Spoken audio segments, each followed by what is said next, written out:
Et on coupe là. Un sentier méditatif vient d'être inauguré au cœur du Brabant wallon, dans l'abbaye cistercienne de Villers-la-Ville.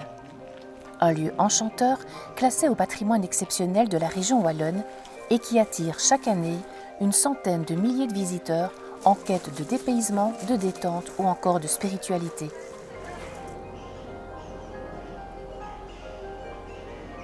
Véritable lieu de ressourcement, l'abbaye est en effet l'endroit idéal pour y pratiquer la méditation et inviter les visiteurs à appuyer sur le bouton « Pause » de leur quotidien. L'occasion de découvrir au gré du parcours les attitudes essentielles de la pleine conscience.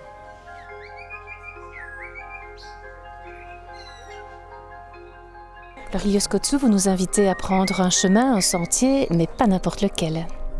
Oui, alors c'est ce merveilleux sentier méditatif créé avec l'abbaye de Villers-la-Ville et dans un endroit qui est vraiment un endroit important, plein de symboles. C'est certainement pas pour rien que cette abbaye a été construite ici. Et donc beaucoup de personnes ont dédié leur vie à une forme d'approche contemplative, de se ressourcer dans la vie intérieure. Ce qu'on oublie parfois dans un monde qui est tellement agité. Et pourtant on a tous besoin de continuité, de lenteur, de connexion à nous-mêmes, aux autres, à la nature, à la vie, pour pouvoir retrouver ces capacités de résilience qui nous permettent ensuite d'aller vers nos enfants, notre famille, nos proches et même vers le monde pour y apporter tout le bien qu'on veut y apporter.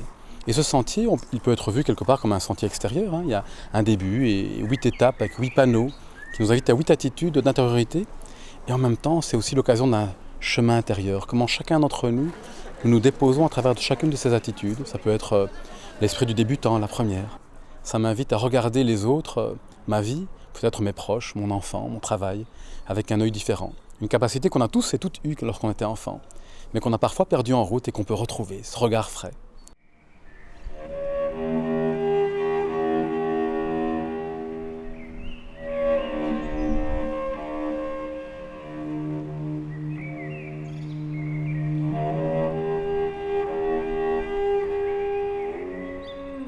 Musique et méditation ? Oui, musique et méditation, parce que les sons sont vraiment une invitation importante dans la méditation. L'espace du paysage sonore nous invite non seulement à une sensation d'espace, donc par exemple ici on a le son des oiseaux, les sons du vent dans les arbres, on peut aussi avoir le son des routes autour, et lorsqu'on est vraiment ouvert à ce paysage sonore, ça nous invite à une sensation d'espace, l'espace de la présence. Et en même temps, ce qui est vraiment intéressant, c'est que bien souvent dans nos vies agitées, on est absorbé par les sons, surtout lorsque les sons sont désagréables, et on oublie qu'en arrière-plan de tous ces sons, il y a un espace de silence.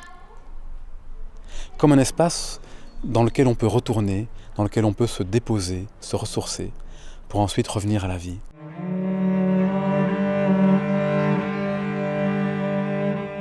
Tout au long de l'année, des séances de méditation guidées avec émergence seront proposées.